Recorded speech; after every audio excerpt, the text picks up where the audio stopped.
Man, man. We got a really interesting episode of One Piece, which is already up on the channel, ready to be reviewed. Or that's already reviewed. And if you want to get my thoughts on that episode, go right ahead. That was my first anime episode review in I think about a few months. So yes, shockingly enough. Speaking of One Piece stuff that I haven't talked about in months, that has been the One Piece manga.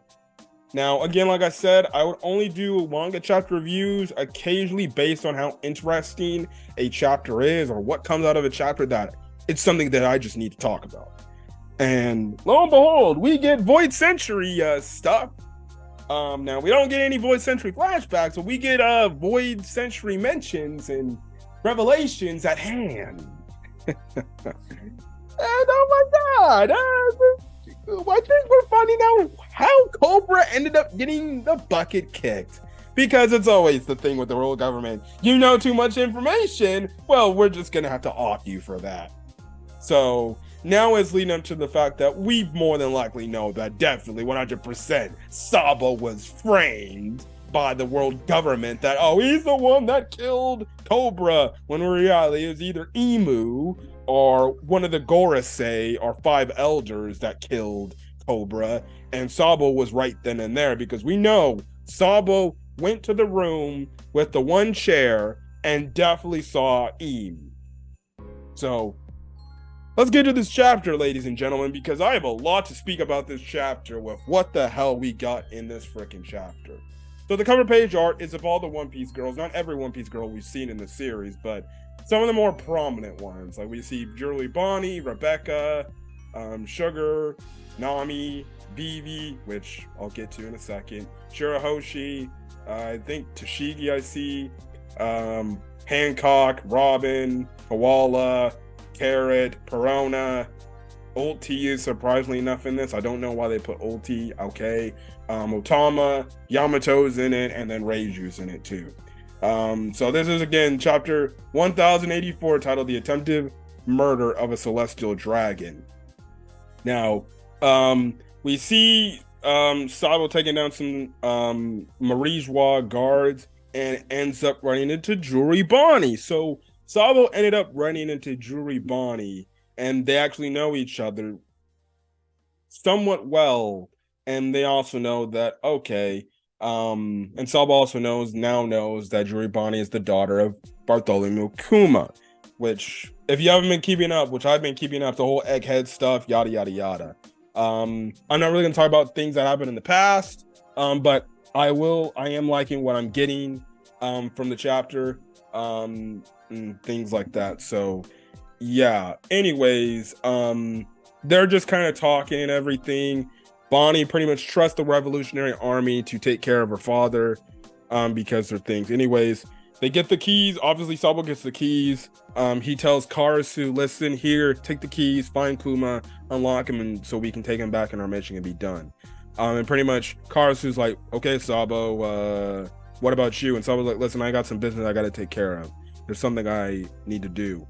Everything. Now, pretty much Sabo asks Bonnie, hey, what's your next plan? And pretty much Bonnie's like, well, now that you guys have the keys to save my father, well, that means I'm going to go to Egghead to find Vegapunk and ask him to turn my dad back to his senses. So now we get the setup. Okay, so Bonnie left Marijois and went straight to Egghead. That's right then and there. Now, these guards end up showing up, but Sabo ends up saving Bonnie, so that's kind of the thing right then and there. Now, the guards end up saying, that's strange, I know I saw someone. They're saying, well, listen, there's fewer guards for this tower than before, and it's already way too large for us to cover. Now, this other guard goes and say, wait, or what? You don't know when people go missing? It's usually because they saw it. And pretty much one of the guards is like, something they shouldn't have. Like what? And this one guard says, the lost chamber. And then this other guard's like, hey, shut up, man. You're not supposed to speak about that. You know, if you say something, they'll off us immediately. And stuff like that. So this comes up to Sabo's attention.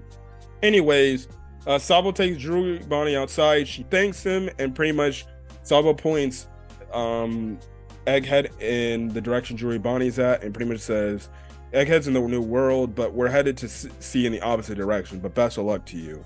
And Bonnie says, as she's saying goodbye, says, it feels really weird to have the revolutionaries do me a favor, because we both want to save the same person. So I know you'll take care of Dad. So, hey, maybe you wonder, maybe Jewelry Bonnie ends up joining the Revolutionary Army like her dad did. You have to wonder. Who knows? I think as of right now, I guess you can say she is the honorary Straw Hat member for the Egghead arc right now, because she's traveling alongside obviously the Straw Hats right now. So that's kind of the thing. And we cut over to the the room, the room with the key, with the large chair at the top where nobody has sat on it before. Yes.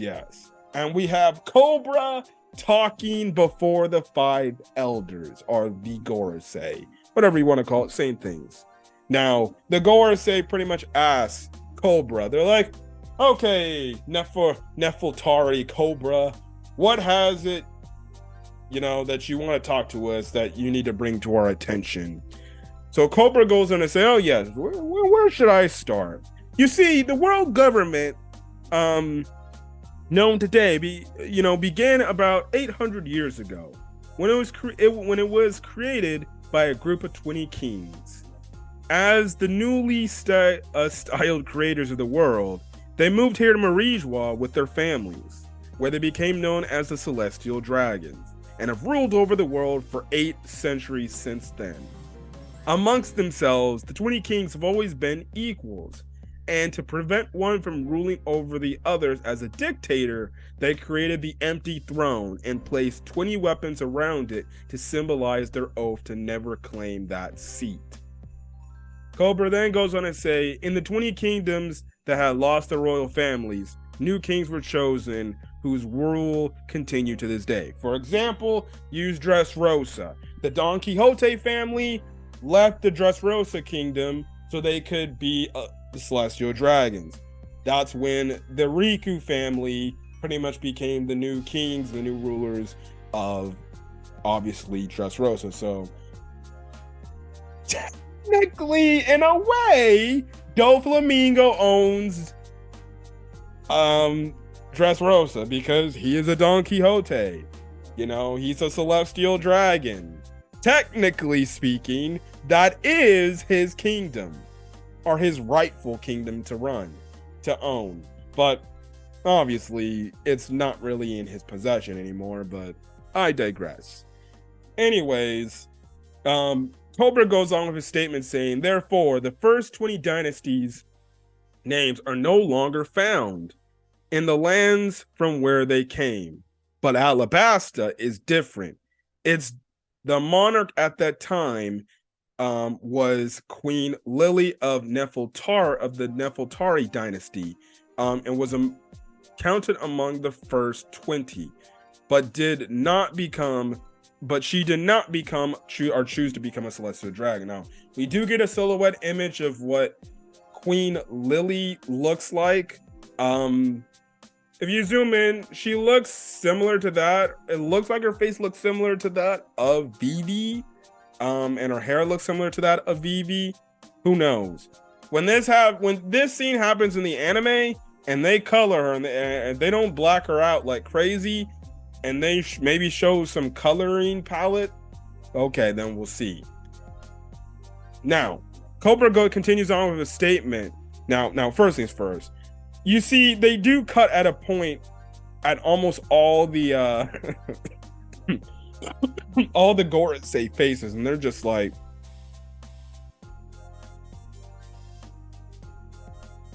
what the hell is this guy talking about? And they have that look where it's like, in anime, they have the sweat going down their face, and you can see like, he's talking too much. He's talking a little bit too much. There's something he knows, doesn't he? So, anyways, moving on, because that's what the Gorosei, they always be out when we see them, when we see characters bring it up. Because if you remember, obviously, Ohara, when when Clover was talking to the Gorosei over the phone, about everything that's going on, you had that look where they're like, this guy's talking too much and he's known too much information. What the hell's going on here? Anyways, Cobra goes on with a statement by saying she's going to return to Alabasta and continue the Nefeltari line in her homeland where where the name still reigns. Now she goes on to say, he goes on to say that is why in actuality there are only 19 weapons surrounding the throne, not 20. Now, the big mustache, Gorosei member is like, okay, that's all correct, but what the hell's your point you're trying to make, Cobra? Now, Cobra goes on to say, I was going through old historical documents from my royal family, or from my royal library. The only history one can pursue there comes from documents after the span of the Void Century. And yet, there is no mention of Queen Lily's name. Oh boy. Listen. So, not only does he have historical records that take place pretty much about a short while after the Void Century, these documents do not mention a lick of Queen Lily's name in it. Now the Gorosei are shocked. They're like, uh-oh. I think he's learning a bit. I think he found something out. Now, Cobra goes on to say, she did not come back to rule Alabasta after that. Lily's younger brother actually was the one to take the throne in Alabasta instead. And pretty much, he's telling the five elders, he's like, listen, is there anything you might be able to tell me about her, why this is the case, why she didn't go back? So pretty much, Cobra is saying the reason why there's no mention of Queen Lily's name is because, she never went back to Alabasta. In reality, her younger brother was the one that ended up becoming the ruler of Alabasta. So, what's up with that? Do you guys know something about this that I don't know that I should know? It's within my right, within my kingdom's right that I should know what happened to my former queen. A descendant of mine, pretty much. And pretty much you have, one of them, the George Washington, I think it's Saturn. He was like, that's what you wanted to ask us? Now, we cut over, before I continue on, we cut over to the room that we saw Eamon in that flower garden area. Eam is listening into this through a transponder snail. So that's something right then and there that's interesting. Eam is listening in to this conversation with King Cobra and the Gorosei, the five elders. Now, Saturn goes on to say, that was 800 years ago. Now, Cobra then responds, it is no, I don't know who's talking, but they go on to say, it is recorded fact, the ruler from the Nefeltari dynasty did not live here. The Gorosei are pretty much telling Cobra, listen, there's no records of the Nefeltari line ever living here on Marijwa. They literally packed their bags and went home. They go on to say, but we assume that she had gone back home, whatever her reasons or her actions were. Actually, my bad. That's Cobra that's talking. They have long been lost to the cobwebs of time. I'm sorry, I cannot help you. That's kind of the thing. Oh, my bad. I got it all wrong. So that's the Gorosei talk. That is the five elders talking. So the five elders pretty much said, listen, we don't know anything. 800 years is a long time ago, man. We just thought, hey, maybe she did go home. Go back. Whatever the case is, I don't know. I can't really answer your question. But deep down that the five elders have to know something about that, why she didn't go back to Alabasta. I'll speak about that in a quick second. On what my predictions, my answers are. Now, Cobra gives a face like, really now? Really? Okay. And the balls of this man. And how's the meaning of the D? Now when okay, let's get the answers. What does the D word stand for? You know, monkey D. What does the D mean in this story? Now, when I was reading this, I'm like, okay, now we're getting the answer. Okay, let's go. Now, listen, when I saw this, I'm like, one, I'm happy. I'm just overjoyed. I'm jumping up for joy. I'm like, okay, we might actually get the answer what the hell the D stands for. But then another part of me was like, oh, wait a second.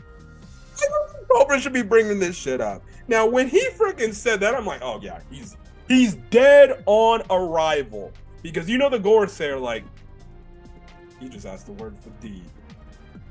He's talking too much. We need to silence his ass. And everything. Now then, the one bald Gorosei with no mustache, but just the one with the glasses. And then you just have all the Gorosei members just like, he's talking too much. Should we kill him right now? He's talking way too much right now. Now he's talking about the D. Or the will of D, I guess.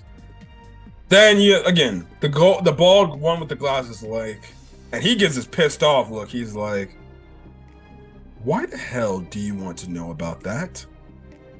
And pretty much, Cobra goes on to say, well, you see, there is a brief 800-year-old letter that she passed down through our line of kings.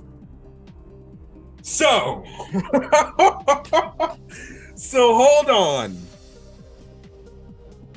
Cobra read a letter apparently dating back to 800 years ago, passed down from Queen Lily herself about this information.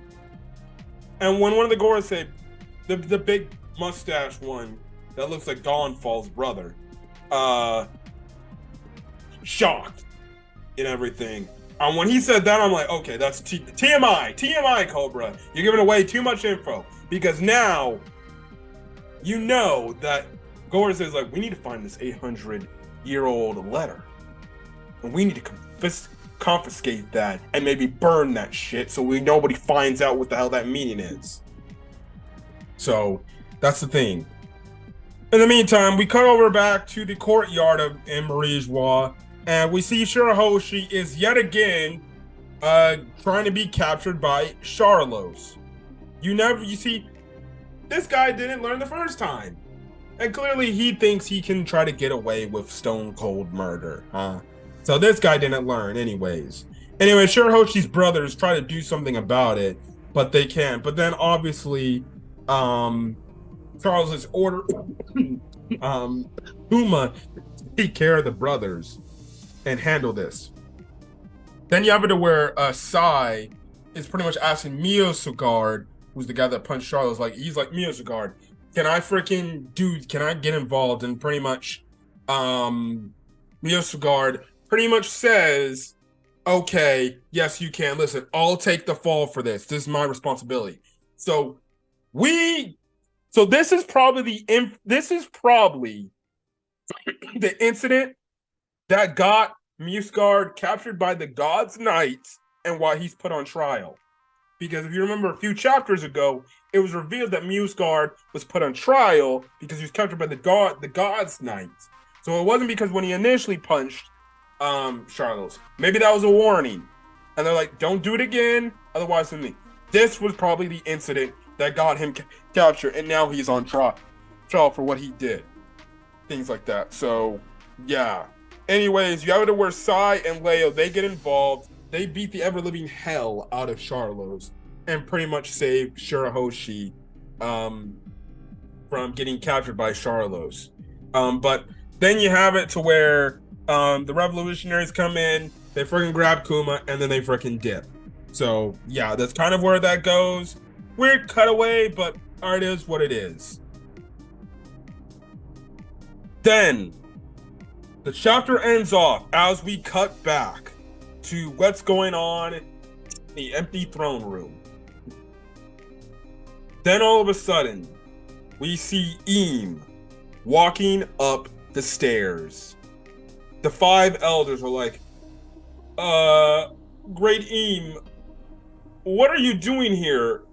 There's somebody here that is present right now. Why are you here? And Cobra is watching this. He's watching Eam walk up the stairs, and Cobra is shocked. Eam looks at Cobra and says, Lily, and then sits on the throne that nobody is supposed to sit on. And that's where the chapter ends off. Break. Yes, Oda's going on a break. So he literally just flipped everybody off by saying, ha ha ha, I'm gonna give this information and I'm going on a 14-day break. Bye.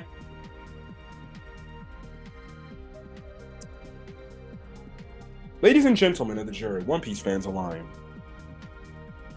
Now, Cobra's dead. The moment he saw Eam, now we know he's dead on arrival. So, okay. So in this chapter, it is revealed that Lily Nefeltari apparently did not go back to Alabasta after she pretty much said 800 years ago, no, the Nefeltari family will not be considered celestial dragons. We're still going to stay back and live in our country of Alabasta. Apparently, she didn't go back to Alabasta. Now, my only 2 predictions right now at this moment is this. Prediction number 1, Lily somehow, some way, has been living for 800 years, and Lily is Eam. Now, most people in the community have been predicting that Eam is more than likely a woman character. You see, it would make sense that Lily somehow, some way, has been living for 800 years and is Eam.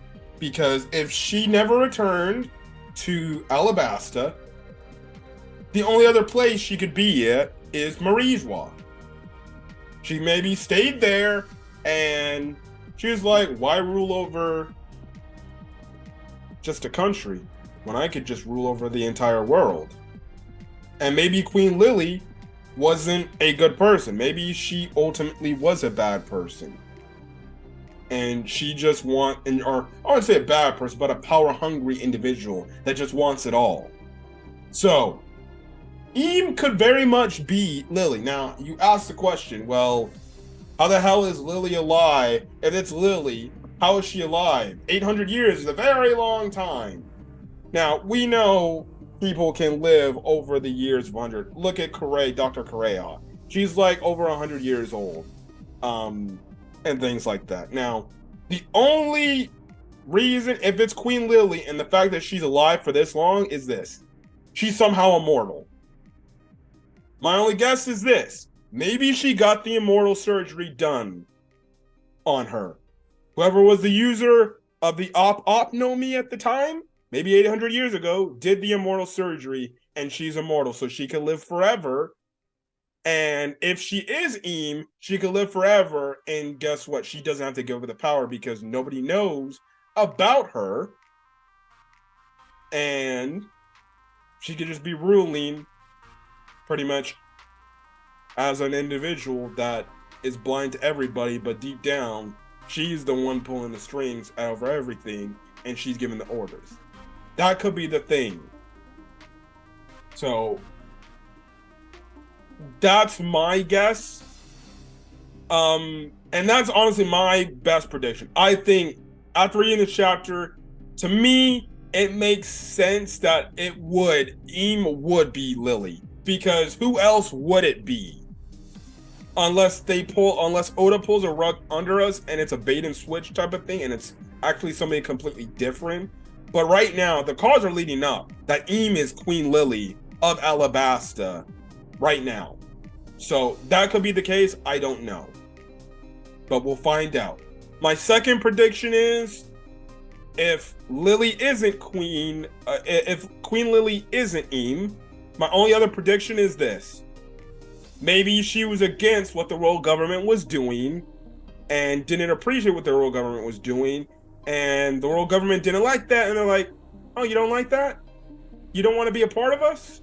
Well, then you're going to die. We'll leave your family alone for the time being, but you're going to die." And they maybe killed her. And that's why she never was able to get back to Alabasta. Her brother, you know, did that, and maybe the world government, like the world government typically does, comes up with something where they must have told Alabasta, yeah, we don't know what happened to Lily. She was here, and she didn't want to be a part of the Celestial Dragon stuff, but all of a sudden she just magically disappeared. I don't know. We don't know what happened, and they play it off like, but in reality, we know that they must have killed her. Those are my only two guesses, predictions. Is that one, which is probably my leading prediction, is that Lily is Eam, or two, Lily was killed by the world government 800 years ago because they were upset that the Nefertari family didn't want no part of being a celestial dragon back then. So, man, I don't know, man. If it is revealed that Lily is Eam, again, like I said, man, that Void Century flashback is going to hit real good.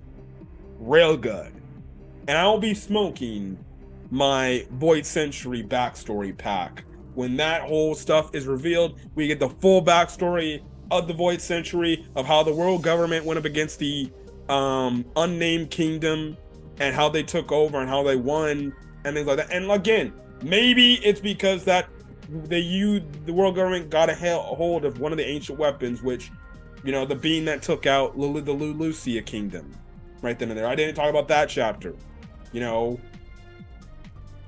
So it's very interesting to see where the story's gonna go, man. I really do hope they don't cut away from this. They continue on with this part right here. So if they cut away from this, that is the ultimate blue balls situation. You're gonna tell us all this, but now we know how Cobra more than likely is gonna die. Obviously, he said too much information, and then two, he saw Eam. You're not walking out of that room saying, I saw this person that sat on the throne that nobody's supposed to sit on at all.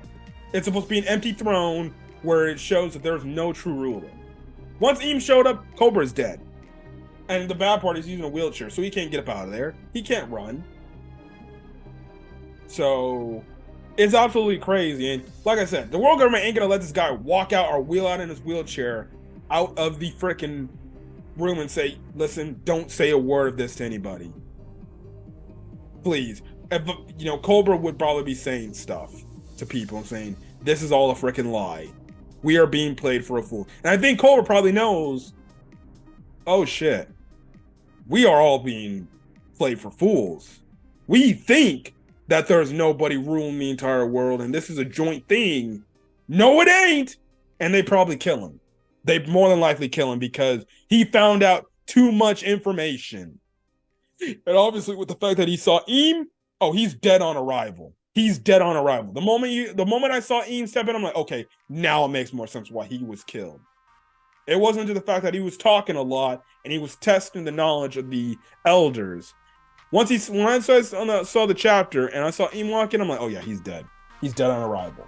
And the thing is, we're probably gonna have it where Sabo runs into the room, sees it, and at that point, Cobra will probably more than likely be killed.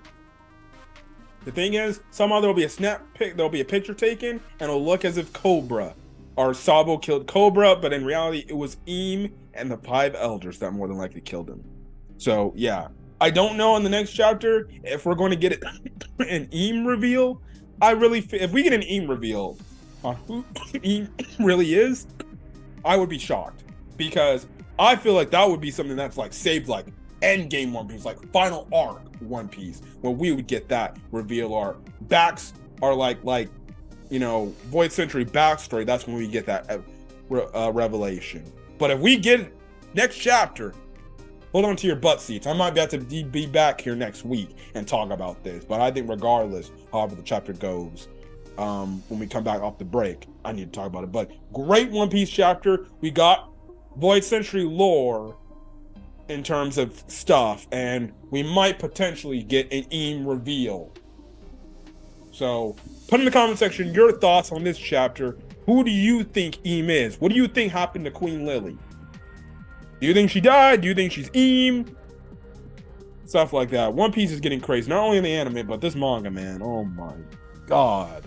This is getting crazy. But anyways, I'm gonna get out of here. If you guys like the video, leave a like, put in the comment section your thoughts, and hit the subscribe button if you want to get more One Piece content. Whether it's the anime or manga or any other anime content I upload to the channel. So then guys, stay safe out there and have a great rest of your day. Peace.